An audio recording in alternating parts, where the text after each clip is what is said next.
نحمده ونصلي على رسوله الكريم أما بعد بسم الله الرحمن الرحيم عن ابن مسعود رضي الله تعالى عنه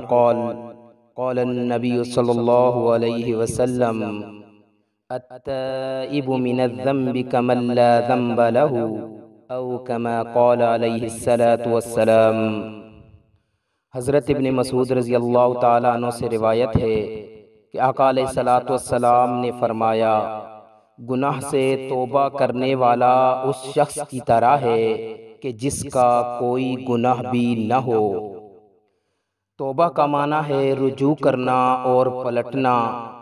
یعنی توبہ کرنے والا نافرمانیوں سے اللہ تعالیٰ کی اطاعت اور فرمانبرداری کی طرف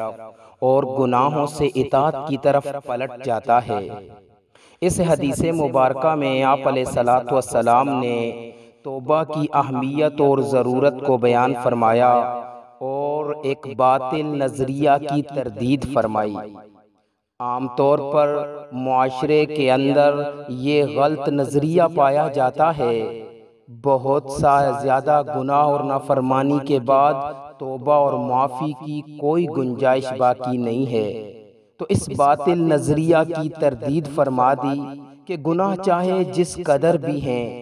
توبہ تمام گناہوں کی معافی کا سبب ہے۔ یعنی ایک انسان بہت بڑا گناہ گار تھا، پوری زندگی نافرمانی میں گزاری، بالآخر اپنے کیے پر نادم ہوا اور اپنے رب سے توبہ کی، تو اس کے لیے بھی معافی کی گنجائش ہے۔ اللہ رب العزت انتہائی رحیم و کریم ذات ہے، وہ ایک انسان سے اس کی ماں سے بھی 70 گنا بڑھ کے محبت کرتا ہے۔ وہ عظیم ذات جس نے اپنے بندوں کے لیے جنت بنائی، وہ اپنے سامنے ہاتھ پھیلانے والوں اور توبہ کرنے والوں کو کیسے محروم چھوڑ سکتا ہے، جبکہ وہ تو معاف کرنے کا بہانہ چاہتا ہے اور توبہ کرنے والوں کو پسند فرماتا ہے۔ وہ رحمان ذات توبہ ضرور قبول فرماتا ہے، بشرطے کہ توبہ کرنے والا حقیقی توبہ کرے۔ حقیقی توبہ کی چند شرائط ہیں۔ حقیقی توبہ یہ ہے کہ بندہ اپنے گناہ پر نادم ہو،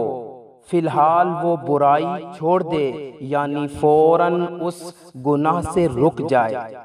آئندہ اس کام کو کبھی نہ کرنے کا عزم کر لے اور اپنے رب سے معافی مانگے، اور ساتھ اپنے گناہوں کا ازالہ بھی کرے،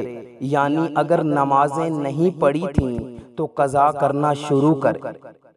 زکوٰۃ ادا نہیں کی تھی تو ادائیگی کا ارادہ کر لے، اور اگر اس گناہ سے ہمیشہ کے لیے بچنا چاہتا ہے اور اپنی توبہ پر قائم رہنا چاہتا ہے تو اس گناہ کے مقابلے میں جو نیکی ہو اس کی عادت بنا لے۔ مثلاً اگر فرض نمازوں میں کوتاہی کی تھی تو اب ہر نماز کے ساتھ نوافل پڑھنے کی عادت بنا لے۔ اگر زکوٰۃ ادا نہیں کرتا تھا تو اب نفلی صدقات ادا کرنے کی عادت بنا لے۔ اگر روزے نہیں رکھتا تھا تو اب فرض کے ساتھ نفلی روزوں کی عادت بنا لے۔ اسی طرح زیادہ امکان ہے کہ اب وہ اپنی توبہ پر قائم رہے گا، اور انسان تو خطا کار ہے، اس سے غلطی ہو جاتی ہے، اور اس کے شایان شان یہی ہے کہ جتنی بار بھی غلطی ہو اسے مایوس نہیں ہونا چاہیے، اور جب بھی وہ حقیقی توبہ کرے گا تو اس کا رب اسے ضرور معاف فرمائے گا۔ لہٰذا توبہ میں تاخیر بالکل بھی نہیں ہونی چاہیے، اس لیے کہ زندگی کا کوئی پتہ نہیں کہ کب زندگی ختم ہو جائے۔ لیکن یہ توبہ صرف حقوق اللہ میں گناہوں کی معافی کا سبب ہوگی، حقوق العباد میں نہیں۔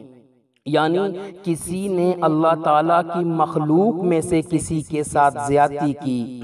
یا کسی کی حق تلفی کی تو توبہ کے ساتھ ساتھ ان کا حق ادا کرنا اور ان سے معافی مانگنا بھی ضروری ہے، اس لیے کہ جب تک وہ معاف نہ کریں کوئی معافی نہیں ہے۔ مثلاً اگر کسی شخص نے والدین کی نافرمانی کی بہن بھائیوں کے ساتھ زیادتی کی، خاوند بیوی میں سے کسی نے ایک دوسرے کی حق تلفی کی،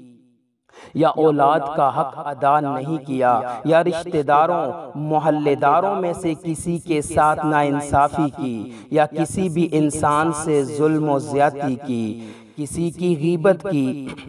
چغلی کھائی، کسی پر الزام لگایا، یا کسی کی زمین یا مال پر ناحق قبضہ کر لیا، تو محض توبہ کرنے سے معاف نہیں ہو سکتا، بلکہ اس آدمی کا حق ادا کر کے اس کو راضی کرنا اور معافی مانگنا بھی ضروری ہے، اس لیے کہ توبہ سے صرف حقوق اللہ معاف ہوتے ہیں، حقوق العباد جب تک کہ ان سے معافی نہ مانگی جائے معاف نہیں ہوتے، حتیٰ کہ شہید کا بہت بڑا مرتبہ اور مقام ہے، اس کے خون کا قطرہ ابھی زمین تک نہیں پہنچ پاتا کہ اس کے گناہ معاف کر دیے جاتے ہیں، مگر دین یعنی دوسروں کے حق اس کے بھی معاف نہیں ہوتے۔ اس لیے اگر ہماری بات ہمارے عمل اور رویے سے کسی کو ناحق تکلیف پہنچی ہو یا کسی کی حق تلفی ہوئی ہو تو اس کا ازالہ کرنا اور معافی مانگنا بھی ضروری ہے۔ اس طرح ہمارے آباء و اجداد نے کسی کا حق دبایا تھا اور ہمارے علم میں یہ بات ہے اور وہ چیز بھی ہمارے پاس موجود ہے، تو پھر بھی ہم پر لازم ہے کہ وہ چیز حقدار کو واپس کریں